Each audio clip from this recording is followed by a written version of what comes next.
All right, math legends, let's see if you can solve this math problem first before I do. And you know the drill. If you want to tell me or the community how you got the answer, or you solved this problem in 5, 10, 20, 30, 40, 50, 60, 70, 80, 90, 100 seconds, let me know in the comment section down below. And also, please subscribe to say, hey, I tackled this math problem and I'm a math legend. So go ahead and subscribe. And let's begin solving this problem, this math problem here. We got 8 minus 6 divided by 4 minus 3 equals. All right, so how can I solve this problem? Well, I'm thinking of PEMDAS. And according to PEMDAS, we start with division because division is higher priority than subtraction. So 6 divided by 4 will go first. And I'm going to turn the 6 divided by 4 into a fraction because I am going to make this math easy. And then I'll bring down the 8 minus, and I want to turn the 8 into a fraction as well. So 8 over 1 minus. And according to PEMDAS, you read from left to right. So we'll leave this minus 3 alone for later. So let's go ahead and tackle this 8 over 1 minus 6 over 4. And we cannot subtract these two fractions because the denominators are different. And let me go ahead and write this in a vertical form because I like to subtract or add vertically with fractions. So 8 over 1 and then 6 over 4 minus. So we got 8 over 1 minus 6 over 4. And here is where you need to figure out, how can I make these denominators the same? Well, in order to subtract or add, but in this case, we're subtracting these two fractions. In order to subtract these two fractions with different denominators, we need to make equivalent fractions. To start, we'll write these arrows next to these fractions and then draw these lines, horizontal lines, or in other words, the fraction bars. And then we need to find the multiples of both denominators and see which number appears in both multiples and is the same and is the smallest, and that will be called the least common multiple. So let's do that. Let's list these out. So multiples of 1, and I'll write it here. So we got, and I like to stop at 4. 1, 2, 3, and 4. So 1 times 1 is 1. 1 times 2 is 2. 1 times 3 is 3. 1 times 4. So those are the multiples of 1, right? And then we need the multiples of 4. So 4 times 1 is 4. 4 times 2 is 8. 4 times 3 is 12.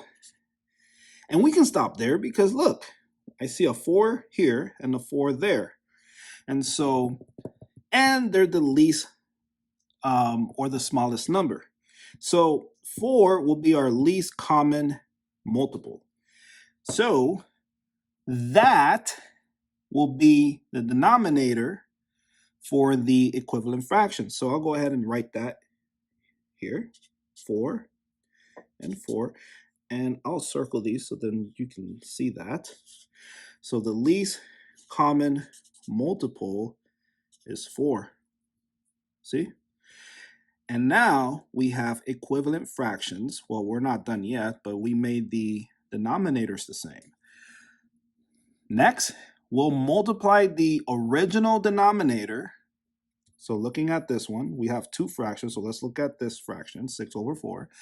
We're going to multiply the original denominator to a factor, in other words, a number that will equal the lowest or the least common multiple. So 4 times 1 equals 4. Then we use that factor and multiply the numerator, which is 6. So 6 times 1 is 6. And then we'll do the same up here. So 1 times 4 equals 4. And 8 times 4 is 32. And now we can subtract 32 over 4 minus 6 over 4. And so 32 minus 6 is 26. And I ran out of room here. I'm going to write it slanted like this, 26 over 4. And then we can simplify this further. So let me just write it here. So 26 over 4. And the top number is even and the bottom number is even. And so I'll divide by 2.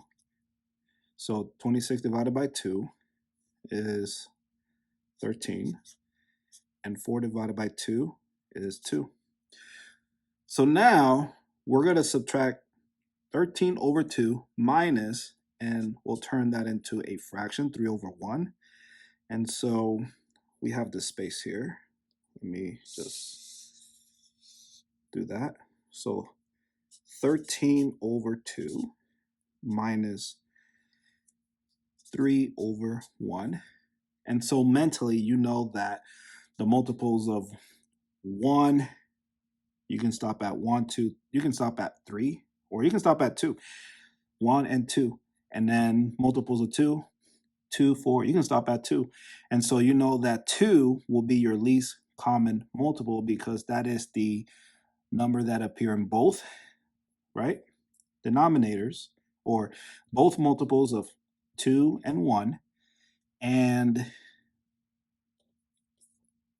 we can just say 2. It will be the least common multiple because they both appear on both multiples and it's the least number. And that will be our new equivalent denominator. So we need to make equivalent denominators for this. And I ran out of space here, so let me just write it here. 13 over 2. Oops, I know it's getting messy here. 13 over 2 minus 3 over 1. And so our equivalent fractions, so it'll be 2 and 2. And you don't multiply 2 times 1 equals the least common multiple. No, just think about what I just said. You look at the multiples of this number, which is 2, and that number, which is 1. And then you have to find the least common multiple, okay, which is 2. And so we multiply the original denominator to a number or factor that will equal the lowest common multiple, which is 1 times 2 equals 2. And then we use that factor and multiply the numerator. So 3 times 2 is 6. There, that's a 6. And then we do the same up here. So 2 times 1 equals 2. And then bring up the 1. You multiply the 13. So 13 times 1 is 13. And so now we can subtract 13 minus 6. 13 minus 6 is 7 over 2. And this cannot be simplified further. So this will be your answer. But we can get a decimal out of this. And we're going to squeeze in the long division here. Let me just squeeze it here. We're going to get a decimal. Or you know what? It's an improper fraction. So let's get a mixed number. And let's get the decimal answer as well.